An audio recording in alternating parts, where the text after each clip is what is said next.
and I'm the Program Director for the Southern Alliance for Clean Energy's High Risk Energy Choices Program. We are a nonprofit organization working on energy policy in the Southeast with staff and members throughout Georgia and the region who are concerned about energy, water issues, and climate change.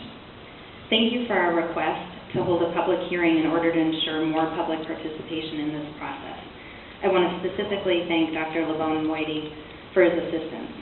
However, I do want to note that the public meeting notice contained an incorrect address for today's meeting. Basically, it's a non-existent address. This was not corrected even when I brought it to the attention to EPD. I hope no one got lost on the way to tonight's meeting.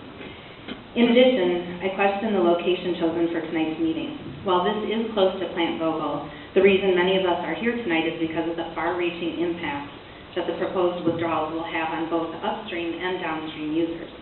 While convenient for supporters of the expansion, it is inconvenient for the many voices concerned about the impacts of the proposed withdrawals, and those voices also need to be heard. For example, the permit has major implications for the Savannah Harbor. It is for the protection of the harbor that EPD has proposed to require speed cones as a mitigation measure, and really the only mitigation measure in this permit. It seems logical then to hold a public hearing in the Savannah area. Similarly, upstream communities, such as those relying on Lake Hartwell for their personal or business needs, are also entitled to a hearing. We therefore urge EPD to hold additional hearings in closer proximity to those locations. And regarding these experimental quote-unquote bubblers, we'd like to know how they will be monitored and maintained and who will foot the bill for doing so decades and decades into the future. Power plants have a tremendous impact on our water resources. Less water used for power generation translates into more water for other life-dependent or life-enhancing uses in Georgia and the region. Thus, our future energy choices will make a big difference on the future of our communities and businesses reliant on those water resources. Decisions made today will have ramifications for future generations. Georgia's power sector is the largest water user in the state, surpassing agriculture. Georgia's existing electricity system already significantly burdens our water resources. Our many power plants degrade water quality and reduce water availability not only for Georgians, but for our neighbors, such as South Carolina. Our existing electricity system competes for water with other important uses vital to our state's economy and quality of life: drinking water supply, agriculture, industry, fishing, and recreational opportunities. Letting Georgia Power have the biggest draw in the Savannah River, such as with Vogel and the downstream plant McIntosh coal plant, will further increase this competition with other users if Vogel's permit is approved by EPD. The existing 2 Vogel reactors are already among the largest water users on the river and are permitted to withdraw as much as 127 million gallons per day. Plant Vogel currently withdraws about 67 million gallons per day on average, with the approximate consumptive use of 43 million gallons per day, basically returning to the river less than 1/3 of what is withdrawn.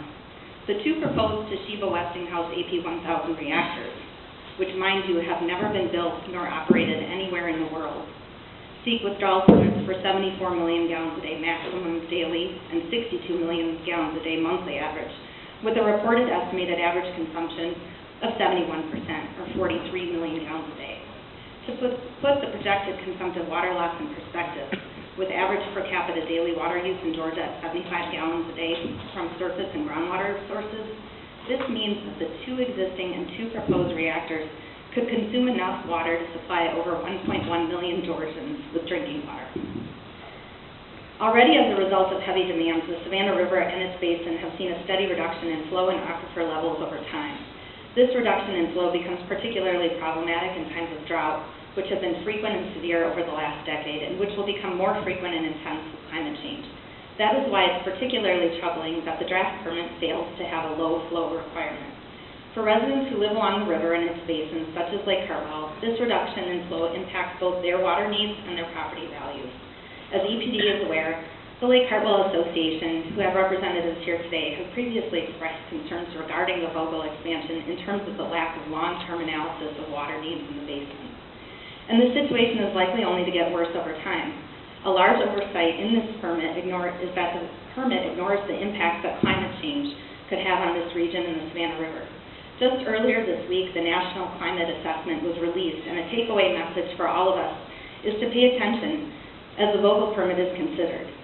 The Southeast is, and this is from the report, exceptionally vulnerable to sea level rise, extreme heat events, hurricanes, and decreasing freshwater supply, end quote. According to the report, the Southeast faces 3 key threats. All of these are pertinent to the Vogel expansion. First, sea level rise, which is of particular concern to coastal Georgia, including the Savannah River. In part, this will put more pressure on utilities, contaminating freshwater supplies with saltwater, such as the cities of Savannah and Hilton Head. Vogel is competing with the drinking water needs of many, many residents. Who will have top priority to the water? The people, or a $15+ billion nuclear plant run by one of the most powerful and influential utilities in the country? A second threat is rising temperatures, and Atlanta was highlighted in the report.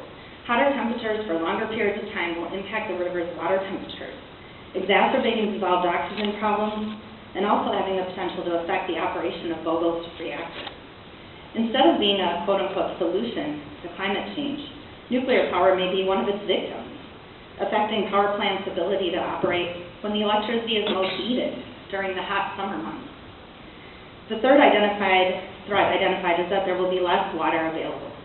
The net freshwater supply availability is expected to decline over the next several decades as demand for water goes up. Higher sea levels will accelerate saltwater intrusion into freshwater supplies near the coast, a situation we already face downstream from Plant Vogel. We recommend that poorly conceived proposals that have excessive water impacts, such as the proposed reactors at Plant Vogel, should not be permitted. EPD should push measures that advance less water-intensive energy choices, particularly energy efficiency and conservation that offer both water and energy savings, while saving money for Georgia families and businesses. Renewable energy supplies such as wind and solar can also provide substantial water quality and water saving benefits. Therefore, I'm closing, I'm at the therefore, thank you. Therefore, we strongly recommend that a viable and very effective mitigation measure would be to require that the proposed new reactors use the most efficient cooling technologies available, such as wet-dry hybrid cooling. We have highlighted this concept in the past, and now is the time to stop ignoring important engineering advancements such as this. A key benefit of this type of system is that it is extremely effective during long drought periods, which are anticipated to increase in frequency with climate change. This highlights the need for climate modeling to occur before finalization of this permit. If implemented, the water withdrawal requirements would be drastically reduced. And if the power companies involved are concerned about increased costs, I'd like to remind them that they just recently received a sweetheart deal of a $0 credit subsidy fee from the federal government for the $6.5 billion in loan guarantees, with $1.5 billion yet to be finalized for MEAG. The money they quote-unquote saved at the potential detriment of taxpayers could easily be put towards securing a better future for the Savannah River. Thank you very much for your time.